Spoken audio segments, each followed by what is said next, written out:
తెలంగాణలో మద్యం దుకాణాలకు అనూహ్య స్పందన వచ్చింది. పెద్ద సంఖ్యలో దరఖాస్తులు వచ్చాయి. పలువురు మహిళలు ఎక్సైజ్ కమిషనర్ కార్యాలయానికి వచ్చి దరఖాస్తు చేశారు. నిన్నటి వరకు 50,000 దరఖాస్తులు రాగా ఇవాళ మరొక 50,000 దరఖాస్తులు వస్తాయని ఎక్సైజ్ శాఖ అంచనా వేస్తోంది. ఒక్కో దరఖాస్తుకు 3 లక్షల రూపాయలు చెల్లించాల్సి ఉంటుంది. తెలంగాణ వ్యాప్తంగా మొత్తం 2,620 మద్యం షాపులున్నాయి. ఇవాళ అర్ధరాత్రి వరకు దరఖాస్తులు స్వీకరిస్తారు. ఈ నెల 23న మద్యం దుకాణాలకు లక్కీ డ్రా తీస్తారు. మద్యం షాపుల కేటాయింపులో గౌడ, ఎస్సీ, ఎస్టీ సామాజిక వర్గాలకు రిజర్వేషన్లు కల్పించింది సర్కార్. దరఖాస్తుల ద్వారా 3,000 కోట్ల రూపాయలకు పైగా ఆదాయం వస్తుందని ప్రభుత్వం అంచనా. యూపీ, కర్ణాటక, మహారాష్ట్ర, ఏపీ, ఒరిస్సా నుంచి కూడా దరఖాస్తులు దాఖలయ్యాయి. ఏపీకి చెందిన ఒక మహిళ 150 మద్యం దుకాణాలకు దరఖాస్తు చేసుకుంది.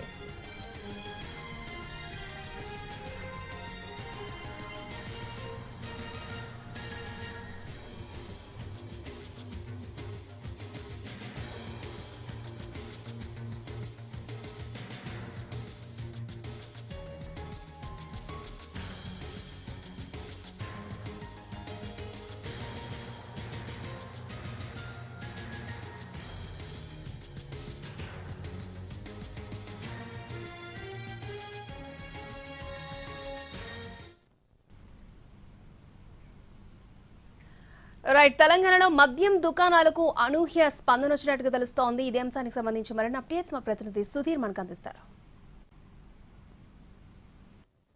హైదరాబాద్లోని ఎక్సైజ్ కమిషనర్ దగ్గర మద్యం దుకాణాలకు సంబంధించిన దరఖాస్తుదారులు ఇక్కడ పెద్ద ఎత్తున చేరుకున్నారు. ఈరోజు మద్యం దుకాణాలకు సంబంధించిన దరఖాస్తులు సమర్పించడానికి నేడు చివరి రోజు. రాష్ట్రంలోని 2,620 మద్యం షాపులకు గాను దాదాపుగా ఇప్పటికీ 50,000 పైచిలకు దరఖాస్తులు దాఖలైనట్టుగా కూడా ఎక్సైజ్ శాఖ అధికారులు చెప్తున్నారు. ఈసారి ప్రతి 2 సంవత్సరాలకు ఒకసారి లైసెన్స్ కోసం ఈ దరఖాస్తులు తీసుకుంటుంది ఎక్సైజ్ శాఖ. ప్రస్తుతం ఈ సంవత్సరం ఒక లైసెన్స్కి వచ్చేసి దాదాపు 3 లక్షల రూపాయలను డిపాజిట్ చేయాల్సి ఉంటుంది. ఇవన్నీ కూడా నాన్ రిఫండబుల్, అంటే తిరిగి 3 లక్షలు ఇచ్చే అవకాశం అయితే ఉండదని చెప్పేసి కూడా ఇప్పటికీ ఎక్సైజ్ శాఖ స్పష్టం చేసింది. అయితే ఇప్పుడు తెలంగాణ రాష్ట్రంతో పాటుగా పక్కనే ఉన్న ఆంధ్రప్రదేశ్, అదేవిధంగా మహారాష్ట్ర, కర్ణాటకతో పాటుగా యూపీ రాష్ట్రం నుంచి కూడా చాలామంది తెలంగాణలో ఎక్సైజ్ లైసెన్స్ తీసుకునేందుకు, ఎక్సైజ్ దుకాణంలో లైసెన్స్ తీసుకునేందుకు వాళ్ళు ఆసక్తి చూపుతున్నట్టు కూడా తెలుస్తుంది. అంతేకాకుండా ఈ లైసెన్సులకు సంబంధించి చూసుకున్నట్లయితే గతంలో దాదాపు 1,13,000 పైచిలకు దరఖాస్తులు దాఖలు కాగా ఈసారి దాదాపు 1,00,000 దరఖాస్తులు వచ్చినట్టు కూడా తెలుస్తుంది. ఇందులో చాలామంది మహిళలు కూడా ఇందులో పార్టిసిపేట్ చేస్తున్నారు. చాలా వరకు వారితో మాట్లాడించే ప్రయత్నం అయితే చేద్దాం. మేడం, ఎక్కడి నుంచి వచ్చారండి? రోడ్ నెంబర్ 14 బంజారా హిల్స్ నుంచి వస్తున్నాం. ఏంటి మీకు ఆసక్తి ఉందా మద్యం షాపులు తీసుకోవాలండి? లాస్ట్ టైం మేము పెట్టాము, 2 వచ్చాయి మాకు. ఈ టైం కూడా వస్తాయేమో అని పెట్టి. అంటే ఈసారి దాదాపు 3 లక్షలు తీసుకుంటున్నారు కదా టెండర్కి, దానికి సంబంధించి ఏమనిపిస్తుంది? ఎక్కువైంది అనిపిస్తుంది. ఎక్కువైంది. ఇంకొకటి 2 ఇయర్స్ పెంచారు కదా, దాన్ని 6 మంత్ లేకపోతే 1 ఇయర్ పెంచాల్సి ఉంటే బాగుండే. ఇది పెంచినప్పుడు అది కూడా పెంచితే బాగుండే అనిపించింది. లేకపోతే అంతే ఉంచినా బాగుండే అనిపిస్తుంది. డబ్బులు ఎక్కువైనాయి అనిపిస్తుంది. అంటే వైన్స్లోకి మహిళలు రావడం చాలా తక్కువగా ఉంటుంది ఈ బిజినెస్లోకి. మీరు గతంలో కూడా చేశారు కదా, ఇప్పుడు ఎలా అనిపిస్తుంది?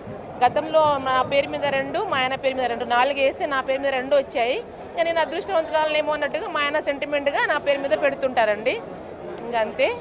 దానివల్ల ఇట్లా స్టేట్లో వ్యాపారం ఏ విధంగా ఉండబోతుంది? ఎందుకంటే ఇప్పుడు చాలా వరకు తగ్గిపోయింది మార్కెట్ అని చెప్పేసి ఒక అపోహ అయితే ఉంది కదా. 3 లక్షలు పెంచినందుకు చాలామంది ఈ సంవత్సరం చాలా తగ్గింది. మరి ఎలా ఉంటుందో తెలియాలి. ఇంకా చూస్తున్నాం, మహిళలు కూడా ఆసక్తి చూపిస్తున్నారు. అంతేకాకుండా సామాజిక వర్గాల వారిగా చూసుకున్నట్లయితే గౌడ సామాజిక వర్గం కావచ్చు, ఎస్సీ ఎస్టీలకు కూడా ఇక్కడ రిజర్వేషన్ కల్పించడం జరిగింది. ఈ నేపథ్యంలోనే చాలామంది అదృష్టాన్ని పరీక్షించుకునేందుకు చాలా వరకు టెండర్ అయితే వేస్తున్నారు. మహిళలతో పాటుగా చాలామంది ఇతర రాష్ట్రాలకు సంబంధించిన వారు కూడా ఇక్కడ ఆసక్తి చూపుతున్నారు. ఈరోజు అర్ధరాత్రి వరకు కూడా ఈ దరఖాస్తుల ప్రక్రియ కొనసాగే అవకాశాలు అయితే కనిపిస్తున్నాయి. ఎవరైతే దరఖాస్తులకు సంబంధించి ఇక్కడ దరఖాస్తులు లేని వాళ్ళు ఎవరైతే ఉంటారో వారు ఆన్లైన్ ద్వారా కూడా అందజేయొచ్చు అని చెప్పేసి ఎక్సైజ్ కమిషనర్ హరికిరణ్ ఇప్పటికే స్పష్టం చేశారు. మరొక వైపు ఎక్సైజ్కి సంబంధించి చూసుకున్నట్లయితే ఈసారి ఈ దరఖాస్తుల ద్వారా దాదాపు 35,000 కోట్ల రూపాయల వరకు కూడా ఆదాయం వస్తుందని చెప్పేసి తెలంగాణ ఎక్సైజ్ శాఖ ఆశాభావం వ్యక్తం చేస్తుంది. ఇవే కాకుండా డిసెంబర్ 1వ తేదీ నుంచి ఇప్పుడే ఎవరైతే ఉన్నారో వీరు దరఖాస్తుదారులు ఎవరైతే ఉన్నారో ఈ దరఖాస్తుదారులకు సంబంధించి ఈరోజు లాస్ట్ డేట్ ఉంటుంది. ఈ తర్వాత 23వ తేదీ టెండర్ ప్రక్రియ ఉంటుంది. ఈ ఈ 23వ తేదీ ఎవరైతే ఉంటారో వారందరికీ ఆ టెండర్లు అంటే టెండర్ ఓపెన్ చేస్తారు. లక్కీ డ్రా ద్వారా 23వ తారీఖు వారికి సంబంధించిన షాప్స్ కూడా అలర్ట్ చేస్తుంటారు. దీని ద్వారా వారికి ఏవైతే షాప్లకు టెండర్లు వేస్తారో ఆ షాప్ టెండర్లకు సంబంధించి వారికి ఆ రోజు వారికే వచ్చినట్టుగా కూడా స్పష్టం చేస్తుంటారు. ఈ నెల 23వ తేదీన పూర్తిగా దీనికి సంబంధించి ఏదైతే లాటరీ సిస్టమ్ ఉంటుందో ఆ లాటరీ సిస్టమ్ ద్వారా వారి అదృష్టాన్ని పరీక్షించే అవకాశం అయితే కనిపిస్తుంది. దానికి అన్ని రకాల ఏర్పాట్లు చేసినట్టుగా కూడా ఎక్సైజ్ శాఖ అధికారులు అయితే చెప్తున్నారు. ఏది ఏమైనా కానీ ఈసారి ఎక్సైజ్ షాపులకు సంబంధించి అంటే మద్యం షాపులకు సంబంధించి చూసుకున్నట్లయితే పెద్ద ఎత్తున దరఖాస్తులు వస్తాయని చెప్పేసి భావించారు. కానీ దరఖాస్తుల కంటే ఎక్కువ ఆదాయం వచ్చినట్టుగా కూడా తెలుస్తుంది. దీంతో పాటు కొంతమంది మహిళలు ఉన్నారు, వారిని అడిగి తెలుసుకునే ప్రయత్నం చేద్దాం. మేడం చెప్పండి, మీరు కూడా ఈ బిజినెస్లోకి రావాలనుకుంటున్నారా? ఎందుకంటే మద్యం వ్యాపారంలో మహిళలు చాలా తక్కువగా ఉంటారు. ఏంటి మీరు ఏం కోరుకుంటున్నారు? యాక్చువల్లీ ఇది మా ప్రొఫెషన్ అండి. ఈ మద్యం వ్యాపారం చాలా తక్కువగా కోరుకోవాలని మహిళలు అనుకుంటారు. కానీ ఇదే గవర్నమెంట్ కూడా చేస్తుంది కదా, వాళ్ళకి లేని ప్రాబ్లం మాకేంటి? మా వృత్తి మేము ఎందుకు మానుకోవాలి? ఇది మా వృత్తి ధర్మం. ఇది మేము మరి చేయాలి. అది అంటే మాకు సంబంధించి ఇది వృత్తి. ఇకపై ఎవరు అది డ్రింక్ చేస్తారా చేయరా, లేడీస్కి అది చేయాలా, అది ఫ్యామిలీ ఇష్యూస్. మాకు సంబంధించి ఇది ఒక టైపు వృత్తి అంతే. అంటే ఇప్పటికి ఎన్ని షాపులకు మీరు టెండర్ వేస్తున్నారు? ఏంటి ఎన్ని వస్తాయని మీరు ఏమన్నా అనుకుంటున్నారా? ఇది మా వృత్తి కాబట్టి మా దగ్గర చాలామంది మేము కలిసి మా క్యాస్ట్లో చాలామంది కలిసి చేస్తున్న టెండర్లు ఇవి. ఇప్పుడు 3-4 టైమ్స్ వచ్చాం. మాకు షాపులు మేము 100 వేస్తున్నప్పటికి కూడా మాకు ఒక 10 ఇలాగే వస్తున్నాయి. దీని మీద ఆధారపడి బ్రతికిన వాళ్ళు మాత్రం మా దగ్గర ఒక 200 to 300 మెంబర్స్ ఉన్నారు. మన కులంలో ఉన్న వాళ్ళకి ఒక న్యాయం జరగాలంటే మనం ఈ వంతు సహాయం చేద్దాం. టెండర్లు వేద్దాం, 5,000 అవని 10,000 అవని వాళ్ళకి బ్రతుకునిద్దాం, వాళ్ళ పిల్లలకి చదివిద్దాం. ఓబీసీ వచ్చినా మాకు ప్రాబ్లం లేదు. ఓబీసీ లేనితనం కుల వృత్తి మేము వదులుకోం. ఎందుకంటే వదులుకోకూడదు అంటే మేము హెల్ప్ చేయాలనుకుంటాం. మా కులంలో ఉన్న వాళ్ళకి హెల్ప్ చేయాలనుకుంటాం. మేడం మీరు చెప్పండి, దీనికి ఎట్లా మీకు ఇంట్రెస్ట్ ఉందా లిక్కర్ బిజినెస్లో రావడానికి? ఖచ్చితంగా అండి. ఎందుకంటే నాకు తెలిసినంత వరకు కూడా మా పేరెంట్స్ ఇది మా చిన్నప్పటి నుంచి చేస్తున్నారు. సో వాళ్ళకి నేను సపోర్ట్ చేస్తాను. అంటే యూత్ అంటే వేరే బిజినెస్లు చేస్తుంటారు, లేకపోతే బ్యాంగిల్ స్టోర్స్ కానీ, లేకపోతే ఫ్యాన్సీ స్టోర్స్ కానీ, బట్టల బిజినెస్ ఇట్లాంటివి చేస్తుంటారు. మీరు ఎందుకు వైన్స్ బిజినెస్లోకి రావాలనుకుంటున్నారు? అది మెయిన్ ఇది అంటే మా బేసిక్గా మా పేరెంట్స్గా వాళ్ళు ఎదగడాన్ని చూసాం. మేము కూడా వాళ్ళకి సపోర్ట్గా నిల్చొని వాళ్ళు చేసేదానికి సపోర్టివ్గా ఉందామని, ఇంకో బిజినెస్ మీద కాకుండా వాళ్ళ దానికి సపోర్టివ్గా ఉంటాం.